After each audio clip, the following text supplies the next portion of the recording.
We want to know that we matter and that when the lions come, someone's going to save us. So how do we get ourselves saved? We work.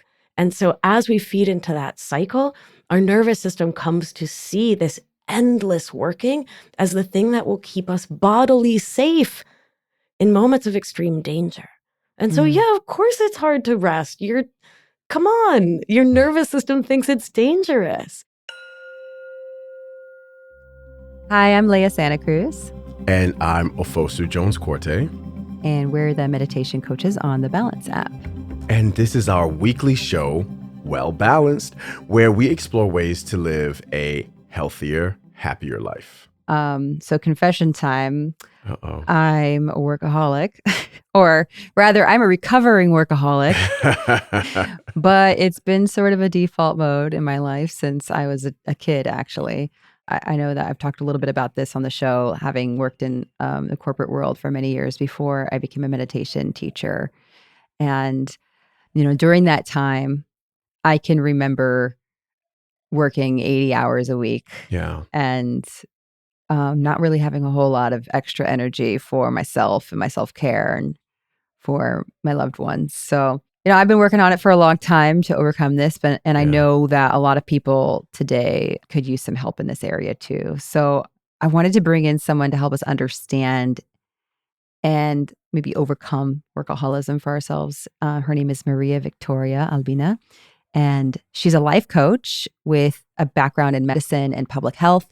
And she's also the host of a really awesome podcast called Feminist Wellness, where she talks all about shaking off codependency and perfectionism and people pleasing. And I know she has some of her own experience with overworking. So I want to bring her on now. Hey, María-Victoria. Hey, thanks so much for having me. Thanks so much for being here. Yeah. Leah, as I was listening to your story, I'm thinking about my own, and I don't know that I've recovered from workaholism. Honestly, it's pretty deeply ingrained in who I am. I'm the child of immigrants. Just being a part of hustle culture, working a day job, working a 9 to 5, and then you work a 6 to 3, then you go and do your 9 to 5 again.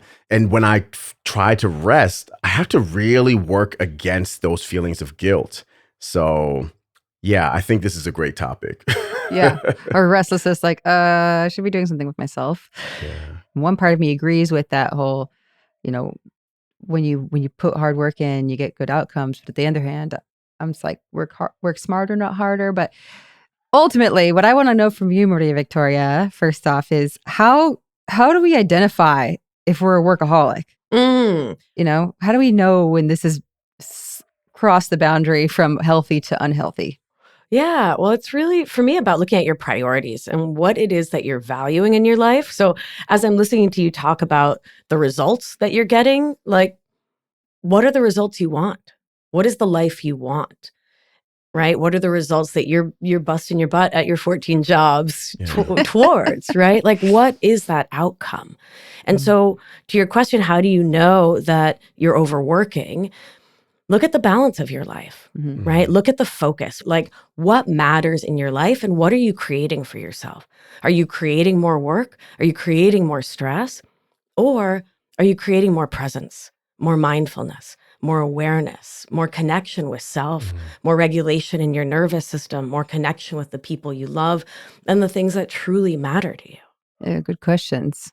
What's funny though? When you ask those questions, I can see how where my life is now is a lot more in line with the healthy answers to those questions than maybe pre-pandemic and pre some major life shifts that happened for me. So yeah, I feel okay. And I'm curious, María-Victoria, if you could share with us, what are the roots of this drive to work too much? Is it an addiction? Is it a legacy of from our ancestors? Yeah. What are your thoughts? Yeah, I wouldn't call it an addiction. That's some language I'm very careful around as a clinician. There is some cultural inculcation there that happens within the American milieu. If we look at most of the rest of the world, rest is built into life, right? So I'm Argentine. Back home, The banks are closed from lunch till like 4, right? Everything's closed. You rest. You take a siesta. You let the animal do what the animal is meant to do, which is be at rest, right? And that's not the norm within the US, right? For most of us. That's something that our conditioning has taught us doesn't make us a good or valuable member of society. So we've got that cultural legacy. And then I think we can bring the nervous system in. That cultural milieu really shapes us to be in sympathetic activation, which is the fight or flight part of our nervous system when we're full of adrenaline, epinephrine, eventually cortisol, those stress hormones that tell us that a lion is nigh and we're about to be lunch if we don't keep moving, keep producing, keep going, and keep proving our worth. And these forces lead us to believe that rest is dangerous, right? Which is the undertone of what I'm hearing from y'all, right? Because the human animal, we're seeking 2 things, significance and belonging. That's it, right? And what belies those 2 things, of course, is safety. We want to know that we matter and that when the lions come, someone's going to save us. So how do we get ourselves saved? We work and we work and we prove it and we prove it. And so as we feed into that cycle, our nervous system comes to see this endless working as the thing that will keep us bodily safe in moments of extreme danger. And so, yeah, of course it's hard to rest. Come on, your nervous system thinks it's dangerous. So that's where we get to bring in compassion, curiosity, and care to understand that it's not you, it's your nervous system. I mean, I love that you're bringing up the nervous system because I experienced that myself when I spent many years overworking, I would say, because for me, the symptoms that forced me to slow down and make changes in my life was burnout. Yeah. And for me, that showed up like adrenal fatigue. Yeah. And confirmed by doctors and tests, and just feeling extreme exhaustion and not being interested in the normal things that I would be interested in. I am so remembering the days when I would just come home and collapse on my bed like I'm dead. I'm dead. I'm dead to the world. It's over. And for me, I was living in Los Angeles, and in order for me to even just break away from that hustle, like I needed to actually move somewhere where the cost of living was lower, so there was less pressure on me to have to produce so much and work so many jobs to get by. And so that was really even part of the inspiration for my husband and I to move out of Los Angeles and go to Bali. But for someone who potentially that's not a possibility, like they've got several children in school systems, or they can't pick up and move across the world. Yeah. What do you think is a good first step when we realize we're having problems with overworking ourselves? Like, what can we do about it? Mindfulness, presence. Presence is always where I'm going to go first, right? Lack of presence is usually one of the biggest culprits. So really coming back into mindfulness around your agency, that you are deciding to do these things and coming into mindfulness as you do those same activities. So I was a primary care provider in busy clinics in Durham, North Carolina, in New York City, before opening my functional medicine practice. There were times where I was seeing 30 patients a day. And so I was starting to get burned out pretty quickly. And for me, it was about slowing the pace within my own body and bringing my nervous system back into regulation, into ventral vagal, the safe and social part of the nervous system, so that while I was moving from room to room with efficiency, I was not carrying the energy of rush, the energy of hurry, the energy of hustle, the energy of get it done. Instead, I was moving mindfully, and maybe it added 4 seconds to the walk between patient rooms. But I would do a walking meditation and feel that heel strike and feel the length of my foot, right? And just come back into my body so that I could step from thing to thing, from plank to plank in a grounded way, instead of letting my nervous system go into the overwhelm that it was being asked to. Yeah. I love that was your answer.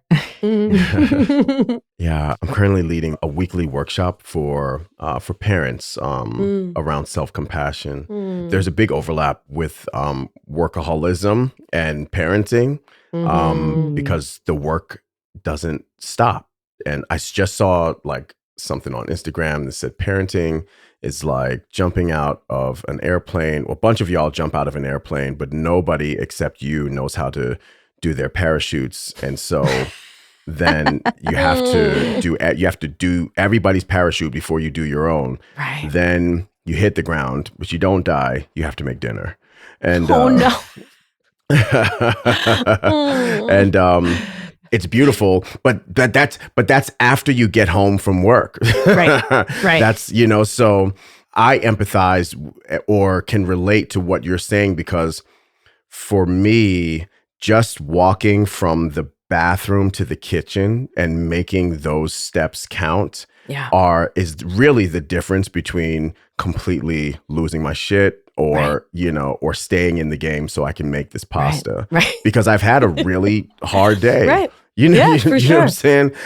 And then it doesn't stop. So I don't think it can be overstated that a mindful pause, the quality of a mindful pause, is like almost like a life and death decision. Yeah. And what I'm hearing and what you're sharing is also the importance of acceptance.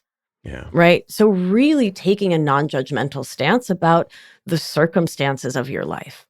So sometimes we can change the circumstances. And Leah, like you shared, you're in this situation where you can't. The job is the job you have. The kids is the kids you have. Yeah. Bada bing, bada boom, here we are. Yeah.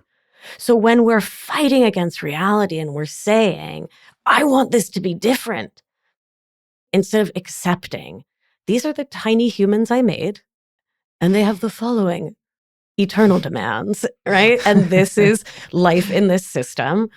And if I'm not going to change it, making that decision, I'm not going to fight the facts of it. This is massive. Right? Because if you're every day like, God damn, they want food again?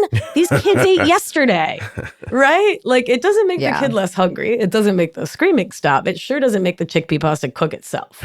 Let's be real. But what it does is it activates your nervous system again into that adrenaline because you're pushing against reality. Yes. Yeah. We talk about that a lot as meditation teachers, that like the strain against the sounds and the thoughts and all the things. And like you're saying, the strain against your reality, the denial against it, is actually putting out enough effort to cause tension and, like you said, cause the adrenal response in your nervous system. Right. Yeah.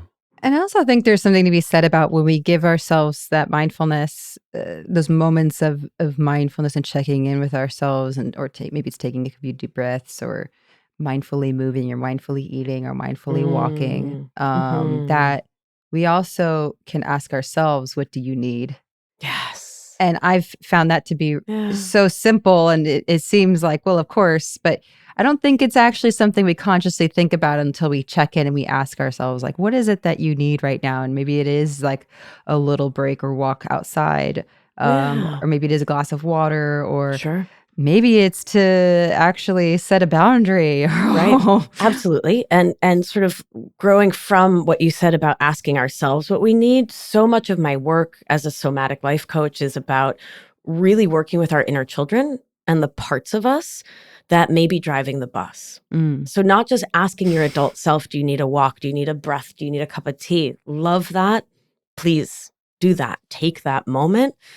But then taking the moment to go meta, to go deeper. What is the unmet need within my psyche? What is the unmet need from childhood? And what is the unmet need that's driving me to continue to overwork myself?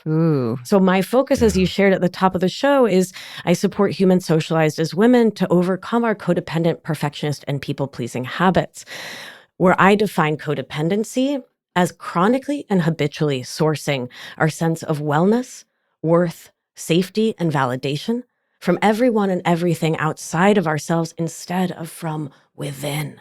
And so when that's your outlook on life, and that's the childhood programming written into your nervous system, overworking is duh.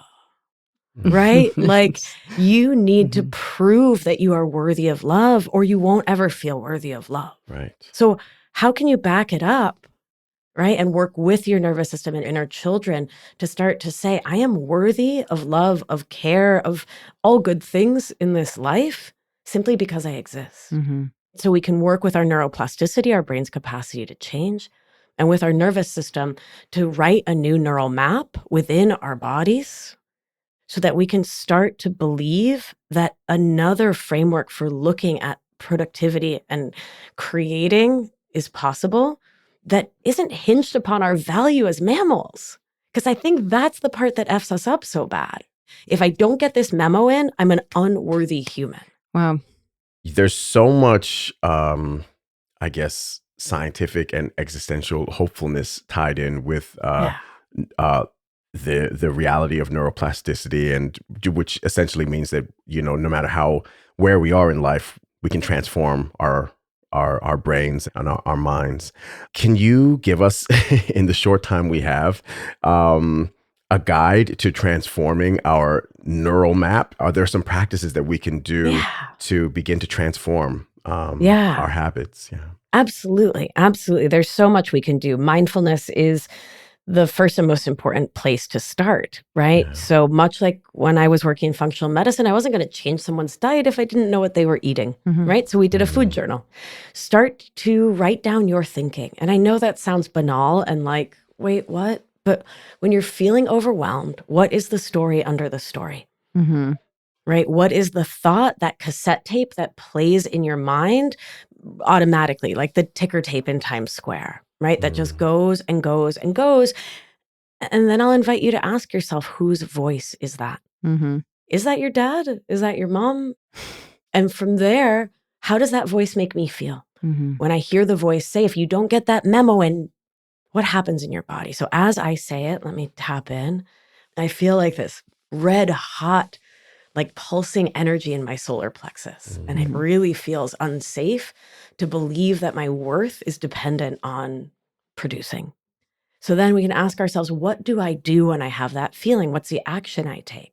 Well, I buffer, meaning I push away my feelings and I focus on activity. Mhm. Maybe I ruminate. Maybe I distract.